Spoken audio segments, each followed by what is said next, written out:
Hi, today we will cover the first part of our Indian constitution. आज हम भारतीय संविधान के पहले भाग को पढ़ेंगे, जिसका नाम है, जिसको हम बोलते हैं संघ का नाम और इसके राज्य क्षेत्र। ठीक है, the union and it's territories. ठीक है ना। तो ये कहां से कहां तक आता है? ये अनुच्छेद 1 से लेके 4 तक जो पार्ट्स हैं वो आते हैं इस पार्ट में, इस पहले भाग में। ठीक है, तो आज हम कवर करेंगे पहला अनुच्छेद, है ना। 1 से लेके 4 तक के अनुच्छेदों में से हम पहला अनुच्छेद को कवर करेंगे, जो कि कहता है India that is Bharat shall be a union of states, है ना। कि इंडिया अर्थात भारत एक राज्यों का संघ होगा या संघ है। ठीक है, भारत या फिर इंडिया एक राज्यों का संघ है। ठीक है, यानी कि क्या है कि समझिए कि भारत क्या है, एक फैमिली है और इसमें अलग अलग लोग हैं, मेंबर है। उनको बोला गया कि ये राज्य है। एक फैमिली में अलग अलग मेंबर्स होते हैं, तो उनका अलग अलग नाम होता है, उनका अलग अलग सत्ता होता है, प्रभुत्व होता है। ठीक है, लेकिन हम फैमिली तब बोलते हैं जब सारे लोग आपस में मिल जाते हैं, तो हम उनको फैमिली बोलते हैं। ठीक है ना। अदरवाइज हम उनको इंडिविजुअल समझते हैं, अलग अलग लोग समझते हैं। ठीक है, तो फैमिली इंडिया का एक फैमिली है और जितने भी इसके राज्य हैं वो क्या है, वो उसके राज्य क्षेत्र हैं। ठीक है, तो ये हो गया। अब एक डिबेट होता है कि इंडिया हमारे देश का नाम है या फिर भारत हमारे देश का नाम है या फिर दोनों है। तो भाई यहाँ पे साफ तौर पे लिखा गया है कि इंडिया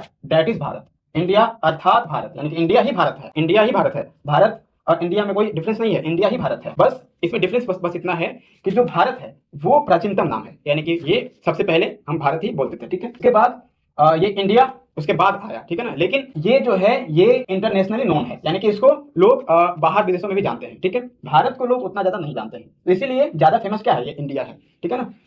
लेकिन मतलब क्या है कि इंडिया ही भारत है। इस अनुच्छेद का मतलब क्या है कि इंडिया ही भारत है, कोई इसमें डिफरेंस नहीं है। ठीक है, इसमें दो टर्म आते हैं, एक आता है यूनियन, एक आता है फेडरेशन। इसमें भी बहुत ज्यादा बहस होता है। ठीक है, यूनियन क्या होता है एंड फेडरेशन क्या होता है। यूनियन का मतलब होता है कि जितने भी स्टेट्स हैं, है ना, जितने भी स्टेट्स हैं, मान लो कि उत्तर प्रदेश है। ठीक है, उसके पास अपना एक पावर है, उसके पास उत्तर प्रदेश के पास भी तो अपना एक पावर है ना। लेकिन वो अपना एक देश नहीं बना सकता है। उत्तर प्रदेश के पास अपना एक पावर है, उसको पावर दिया गया है, लेकिन वो अपना एक देश नहीं बना सकता, अलग देश नहीं बना सकता है। इसको बोलेंगे हम यूनियन। ऐसा देश जिसमें राज्य तो बटे हैं लेकिन उनके पास इतना पावर नहीं है कि वो अलग देश हो जाए। ठीक है, फेडरेशन का मतलब होता है कि स्टेट्स हैं लेकिन उनके पास पावर है कि वो अलग कंट्री बन सकते हैं। स्टेट्स हैं और उनके पास पावर है, इतना पावर है कि वो अपना अलग एक देश बना सकते हैं। लेकिन भारत में ऐसा नहीं है, भारत सभी राज्यों का संघ है। ठीक है ना। ये फेडरेशन वाला जो नियम है वो कहाँ चलता है, वो चलता है यूएसए में, अमेरिका में चलता है। ठीक है, यहाँ पे अलग अलग राज्य के इस लेक्चर में हम पहले अनुच्छेद को कवर कर चुके हैं। ठीक है, आई होप आपको अच्छा लगा होगा।